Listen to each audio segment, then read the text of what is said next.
रोज valley chit fund ठकई एही मामला रे जे भी गिरफ होइछंती आसीछंती ओडिशा सीबीआई आगरे हाजर होइछंती पचरा उचरा होइछि। रोज वैली मालिक गौतम कुंडू हुअंतु कि तापस पॉल किंबा सुदीप बंदोपाध्याय ए समस्त को ओडिशा आनिछि सीबीआई कारण रोज वैली ठकई नहीं ओडिशा रे FIR करिछि CBI.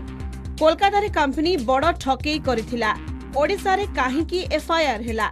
Paschim Banga police CBI विवाद नहीं सुप्रीम कोर्ट रे सीबीआई सत्यपाठरू तथ्य पदाकू आसीछि। सीबीआई कहिछि पश्चिम बंग रे चिटफंड तदंत नहीं गठन होइतिबा एसआईटी रो मुख्य थिले राजीव कुमार।